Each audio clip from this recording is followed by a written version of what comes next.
Lick allow. Here's the codes. I mean, I'm still learning this game, but here's the codes. Devs did a live stream not too long ago, so here's the codes. Now, I know there's some codes for creators. We do not have that. Don't know if we're gonna go that route, but if you're looking for some codes, here's some codes here. Pause it. Do what you got to do.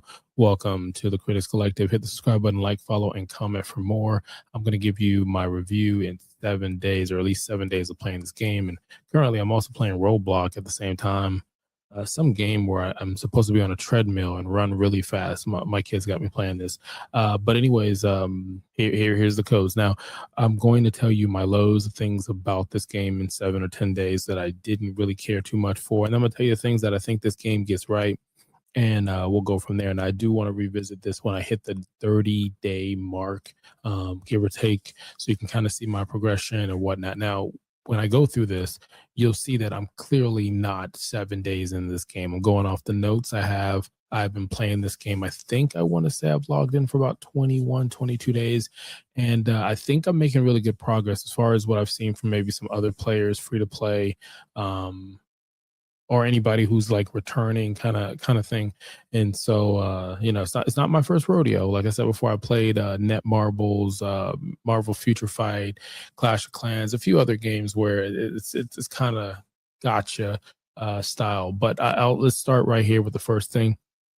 First thing is that I would say would be a takeaway would be the amount of shops. But again, it's a gotcha game. That's just how it works. You're going to have tons of different things that is going to entice you to take your monies. And the only thing you can do is just pay no attention to it. Like sometimes you'll get into the game and you'll say, hey, look, I'm just going to log in for a little bit, do my dailies, and you're going to get hit in the face with a bunch of subscriptions. Now, not right now doesn't count because clearly I'm going into it and I'm looking at it.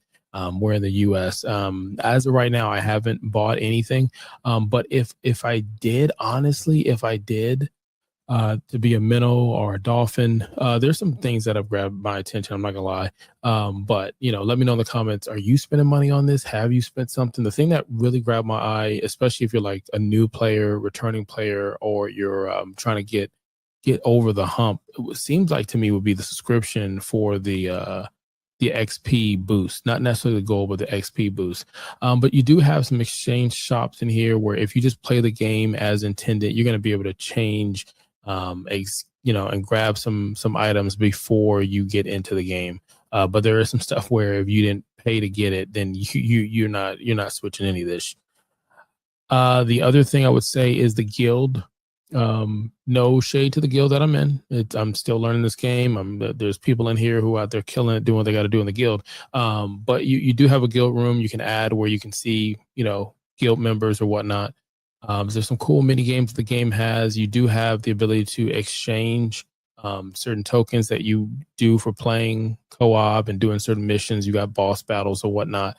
But it just feels like on the communication side and how they level up, which is similar to a lot of other games, unless you have that one app that's green with the phone or you have Discord or something, you're not able to really communicate. You're not able to kind of team up, get to know the person, and also learn how to play the game, because you have some people who played this game and they know what they're doing.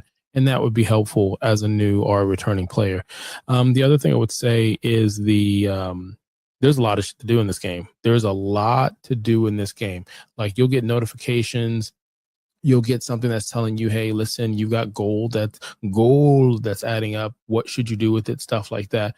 But there's a lot of things to do in this game, and that could be overwhelming. As you go through the game, there's certain things that you don't unlock until you get to a certain area in the game. For instance, like the armory, you don't unlock that till like level 30. And then chapter 3, you'll get gates, which is super important. And then you got story, you got hard, normal, expert, I believe, and you also have reverse. That's a lot. Plus any holiday things going on, any in-game stuff that's going on, and things that you need to farm to get pieces. So there's a lot to do in this game, but there's only a few ways to get XP, and the few ways to get XP, I might come back and do a video for what I've been doing on my XP grind daily. I believe, and let me know in the comments, it helps me learn, it helps everybody else learn, but the gates is another way to get like 100% XP, like XP and gold. I've been running that. As soon as it was level 10, I stayed in that until I was understanding the game mechanics until I was putting stuff together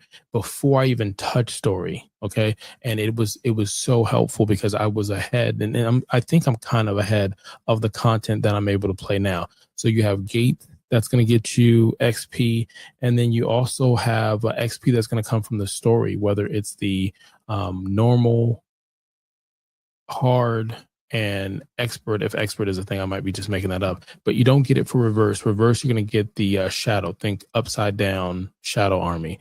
And so those are ways that you can go ahead and get XP. And if there's any other ways to get XP, let me know in the comments. The other thing I would say, when it comes to this game, it's kind of the metas, and let me show you what I mean by the metas. If you go into there is right there. If you go in here and you're looking at a lot of these games, there are metas. The same thing as a first person shooter, third person shooter. Just you could play really too much of anything. It could be a chill, start your own farm game. What happened to Farmville? Bring that back. Not number 2 or 3. I mean the OG one. But anyways, man, you play this game and you have the idea of what you want to spec it in. Now, without knowing the meta, I would have spec'd in intelligence and perception, and I would have created this character to be how I want it to. But there's a meta, and the meta is 100% strength. I re-roll this, and which is it's not expensive to re-roll, but I re-rolled this and I've spread this out. I've re-rolled this and put 100 on perception. I re-rolled this and used the blessing stone that gives you intelligence. And what I've learned is until you get really in the 600 range in strength, and then put the rest in intelligence to use that blessing stone, it just doesn't hit. That's just what it is. Your total power just is going to be lacking. But you're trying to hit certain numbers. You're trying to get your critical to a certain spot. Like right here, I'm great. Okay, 50%. But I do want that precision on the other side of 90. I do want my critical damage to be in the 200s and something. And that's going to come with time. I just started playing this. But you have metas, you have certain moves and abilities that you're trying to level up, and you realize like, hey, detonation is these daggers are going to be something serious. Use that. You'll look at vacuum wave and say, hey, look, this is one of the moves that you need. You'll look at an ultimate like right here, and you'll say King's Domain. That's a really good ultimate to have. You might have to play around with your classes, give or take what enemies you're going against or what synergy. But that's just what you get. And I just wish you had the ability to kind of do your own thing without having to worry about that. And I want to say that's it as far as stuff I didn't like or was kind of like with the game. Like I said before in closing, as far as the things that I didn't like in my first week, metas. You're at the mercy of the RNG roll, which is a cool thing. It's a part of the grindy thing. But again, there's certain characters that, like, this is one of the new ones that came out where it's like, hey, like got a bonus, like got a buff, and so you're looking at certain characters. There's certain characters who are great for support. They can kind of play with anything. You have certain characters where, like, if you're gonna spec in the dark, you've got to go with this because the support skill certain characters have. And there's some where it doesn't matter necessarily if you have them fully maxed out. They're just not going to hit as hard as certain other characters who are fully maxed out for the synergy of the game. And the disservice that this does is it makes it where certain characters you really love, like for instance, this character right here, love that guy, love this girl, and I can't use them how I want in the game, not even early on really, because they're just non-existent on power. It doesn't matter what I've done. Now let me know in the comments if there's something, but none of these characters matter, and there's nothing I can do with them. Once you get enough to make your teams for each one of the different elements, that's really it. I don't see anyone talking about what to do with these characters afterwards, and that's just what it is. You can have a character that is kind of maxed out and leveled up, and if they don't get that gear piece, which means like their own signature weapon, and get that leveled up, you won't see that change, and some of that's cool. So I'll go into some of the things I like. I love the grind about games like this. Again, to take this character that got by surely RNG, that's a rush, that you're rolling the dice without spending real money. And even if you are rolling the dice and spending, you're doing it from the comfort of your own home. And to watch a character at the bottom of your list simply just get an A3, your third dupe, and watch them skyrocket in power, it's a pretty cool feeling.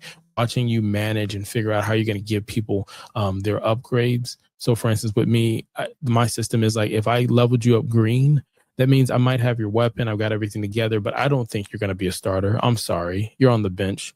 But if I leveled you up a blue, then that's me telling myself like, hey, look, I need to get some more dupes, but I have every plan to go ahead and make you a main character and get you on a team. If I got a purple, it's 100%. You're a ride or die. I realize that you have an endless potential, and I'm going to go ahead and take care of that because the assets you have. Like for instance, her right here, I'm going to level up. But blue, because this is a character that I'm going to at some point build around and do what I have to do based off my notes. The other good thing I would say is it's free to play. This game is honestly free to play. The characters that I have that I know are really good characters. This is one. This is another character that's good. Same thing with her. These are really good characters that I got for free 99 just by rolling, just by understanding how I want to play, what characters I'm looking for, and then rolling for those characters and just getting the luck of it. I'm sure if you played, you might have another run and say, I just didn't get the right characters for what I'm doing. The only thing I'm really missing that I wanted is I wanted more of a focus with what is it? Fire element. And because that's a meta. That's just what it is. The other thing I would say is the gameplay. The gameplay 100% is fun. It's just there's so much to do that's micromanaging in a way. It keeps me busy. I'm able to run a game on the side and still play this at the same time. So I'm going to run in here real quick so you can kind of see it.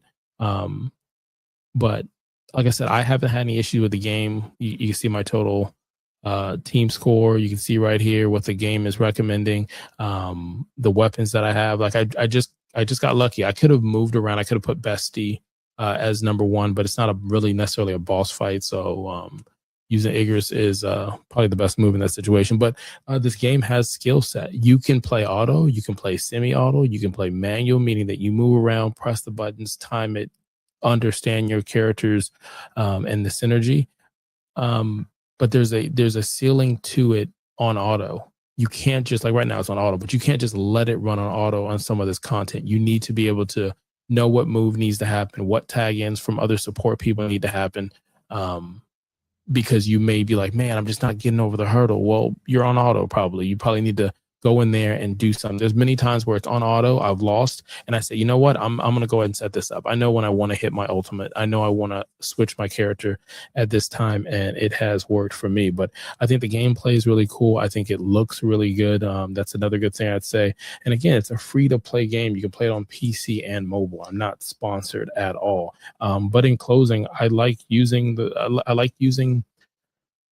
the grind, like going through the same levels over and again. I'm from the Division and Destinies and those kind of games, Arc Raiders, where you do the same thing over and over again. And it's just, I don't know, it's fun in a world where some of the I guess things that get thrown at us is different. This is just fun for me.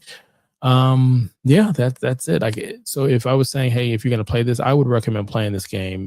We don't really rate video games often, or just in general. It's something new we're doing, but I would say I would rate this 100% like a strong 3 or a 4. The only thing I would say, be cautious of, again, it's a free to play game, but you can be a minnow, you could be a dolphin, you could be a whale in a minute, and like I said, it's an overwhelming game.